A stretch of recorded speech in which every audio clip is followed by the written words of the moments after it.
Grüß dich und herzlich willkommen. Eine gute, bezahlbare Wohnung zu finden, ist verdammt schwer, wenn nicht sogar unmöglich.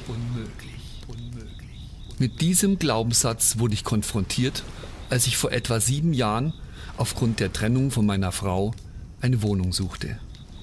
Nahezu jeder Mensch, den ich erzählte, dass ich auf Wohnungssuche war, gab mir damals auf die ein oder andere Art zu verstehen, dass es nicht leicht werden würde, und das äußere Bild bestätigte mir das.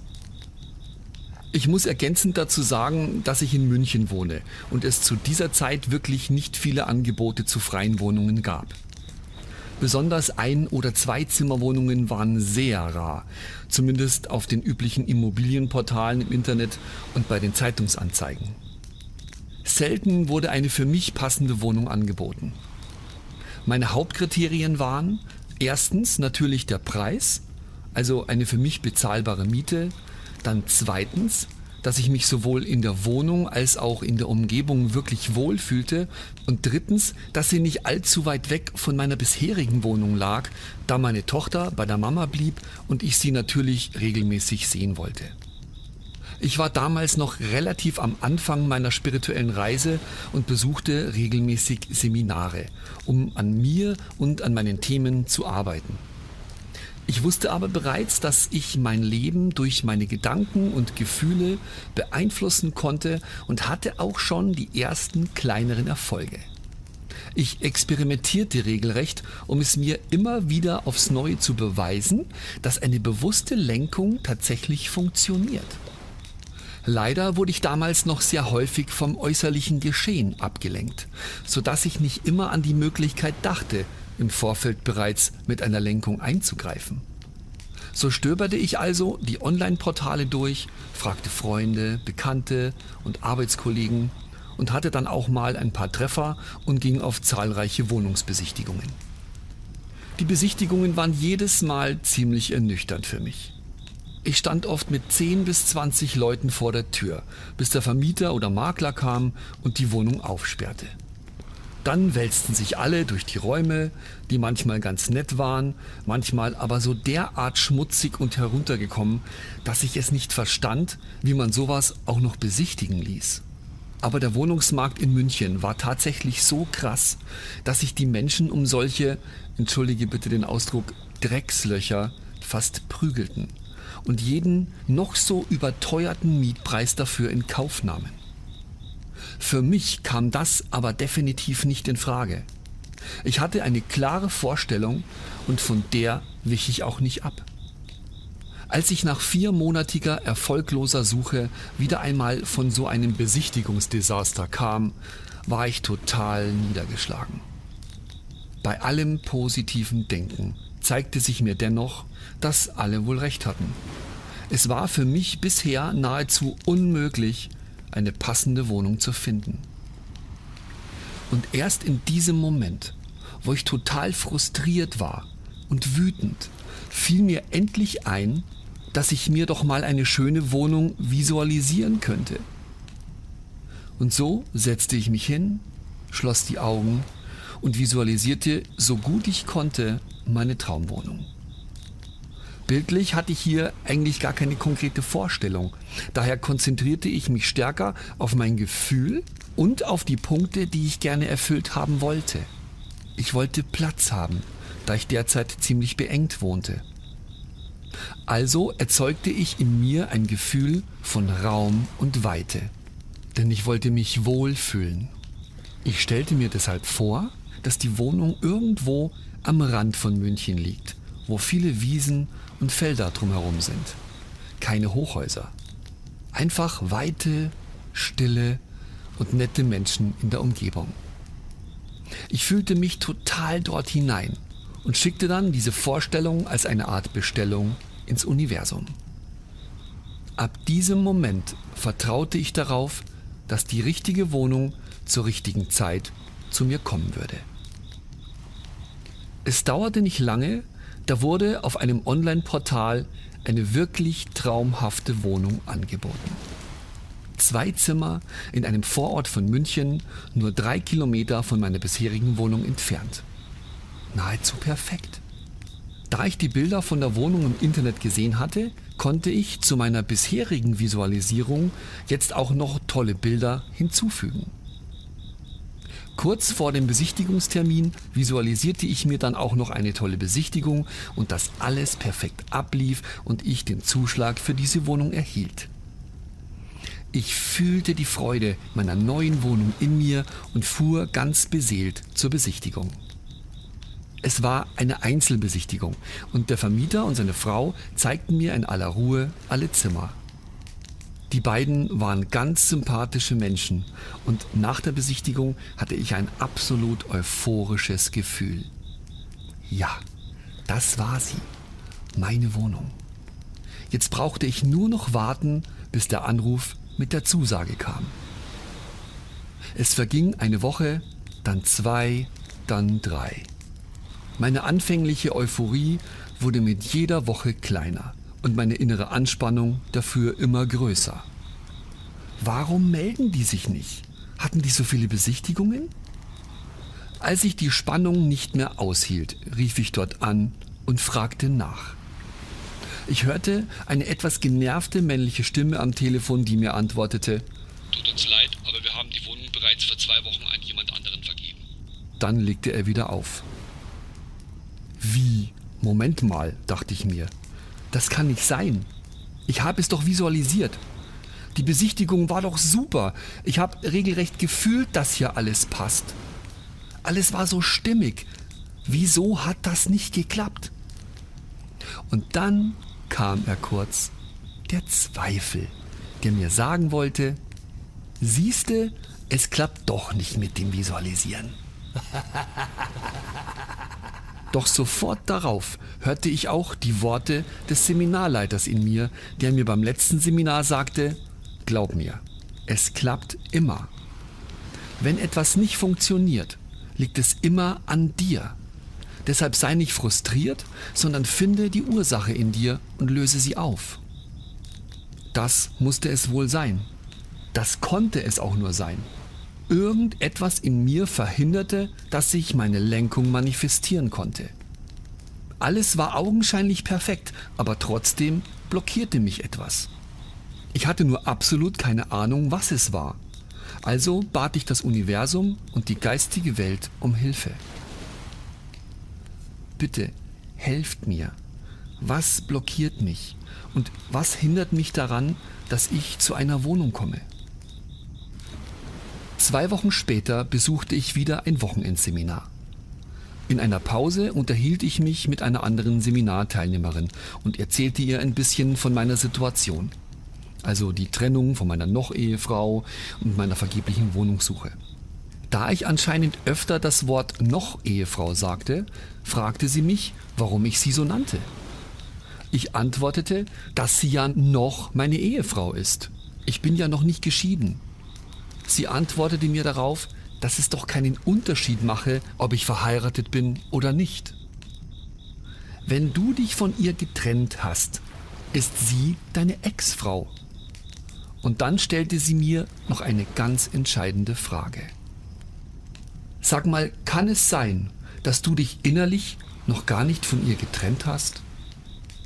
Und dann fiel es mir wie Schuppen von den Augen. Bäm! Sofort war mir klar, warum ich keine Wohnung fand. Egal, mit wem ich über meine Trennung oder Wohnungssuche sprach, ich sagte immer noch Ehefrau, da für mich diese Trennung irgendwie noch nicht real war. Dank der Toleranz meiner Ehefrau, muss ich dazu sagen, konnte ich nämlich in der gemeinsamen Wohnung bleiben, bis ich für mich eine passende gefunden hatte. Plötzlich war es so klar, ich hatte mich energetisch noch nicht von meiner Frau gelöst. Da konnte es ja mit der Wohnungssuche nicht klappen.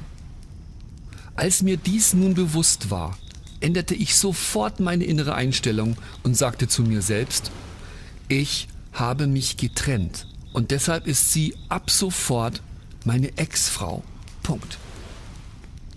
In den folgenden Tagen achtete ich penibel darauf, dass ich auch immer wirklich Ex-Frau statt noch Ehefrau sagte und auch so dachte. So penibel sogar, dass mich mal ein Kollege ansprach, warum ich immer so energisch Ex-Frau sagte, wenn ich über das Thema sprach.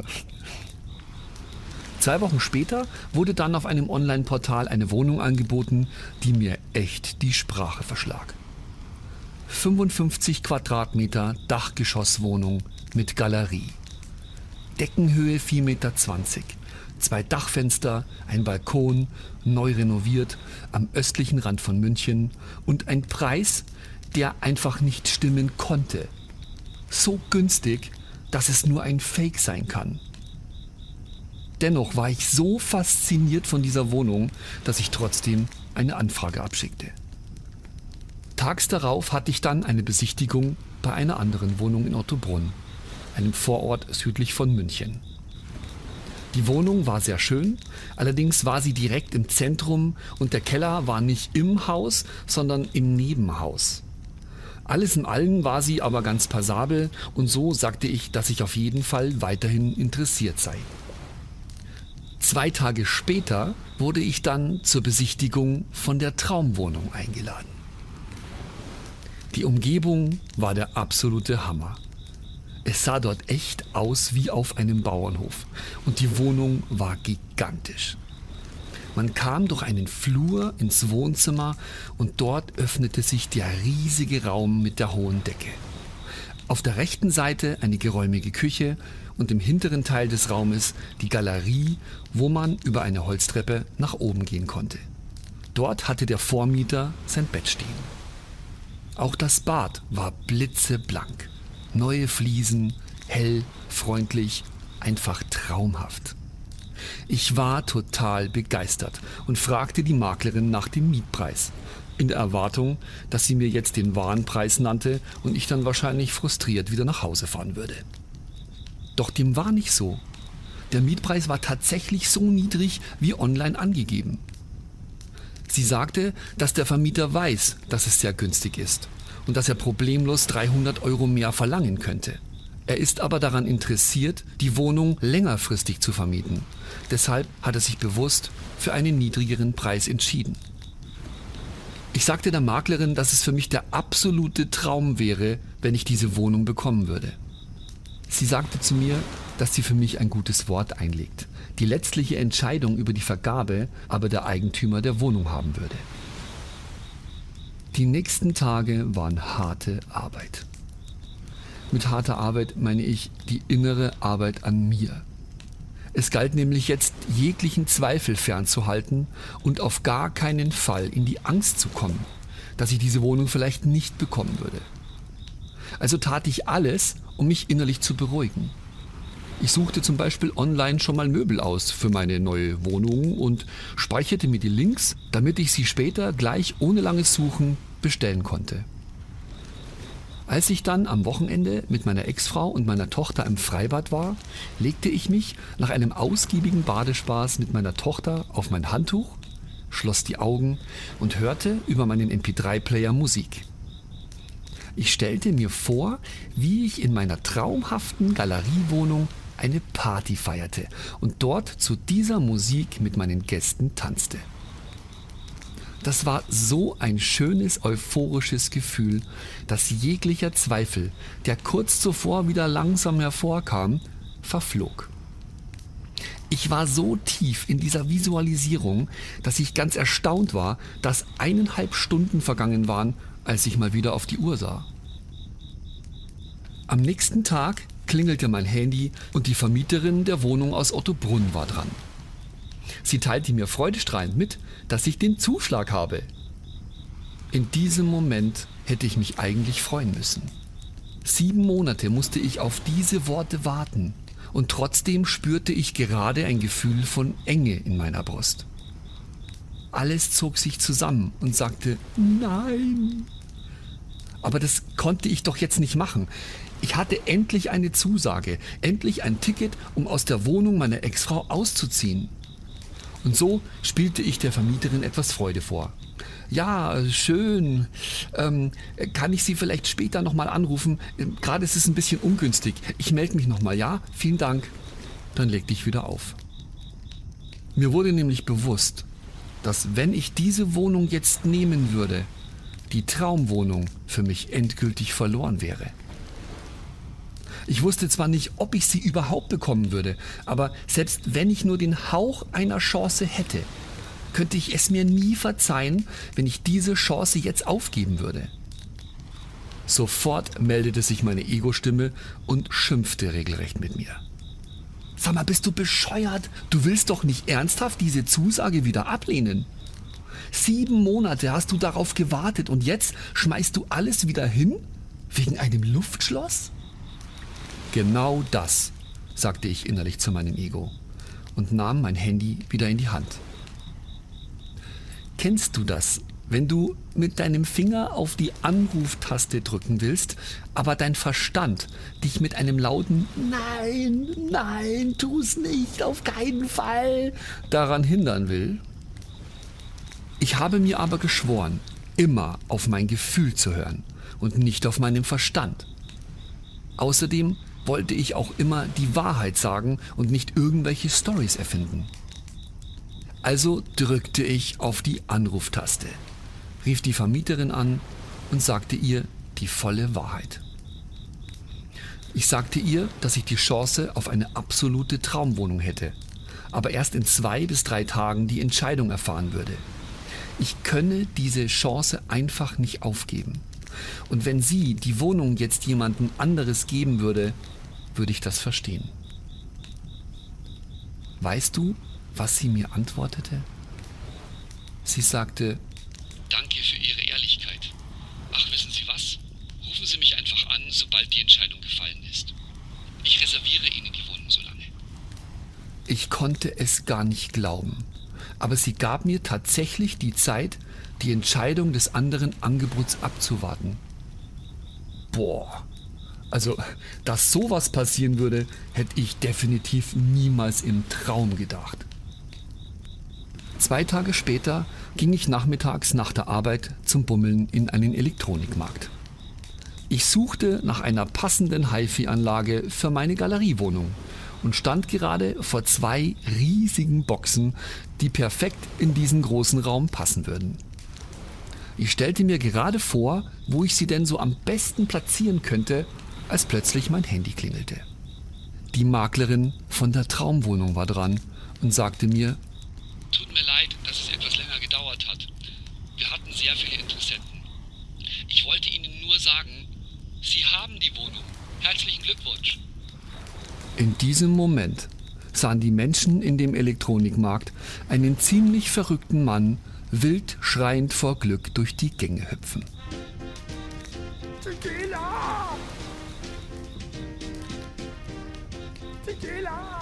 Ich hatte es tatsächlich geschafft.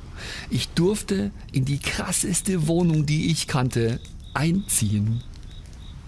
Es hat insgesamt 7 Monate gedauert und in dieser Zeit musste ich eine Blockade auflösen und sogar die Zusage einer anderen Wohnung absagen. Aber letztlich hatte meine Lenkung Erfolg. Ganz nebenbei hatte mir das Universum übrigens auch noch einen Wunsch manifestiert, an den ich gar nicht mehr dachte. Ich wollte nämlich schon immer sowas wie ein Heimkino haben. Einen Beamer hatte ich schon, aber keine Fläche, die groß genug gewesen wäre, um echtes Kinofeeling zu erzeugen. Meine neue Wohnung hatte aber diese Fläche. Dank der Deckenhöhe von 4 Meter konnte ich in meinem Wohnzimmer ein Bild mit 6 Meter Diagonale an die Wand projizieren und gemütlich auf meiner Couch das Kinofeeling genießen. Wie du siehst, alles ist möglich. Aber dennoch bist du manchmal gefordert, an dir zu arbeiten, über deine Grenzen hinauszugehen und auch mal etwas zu riskieren.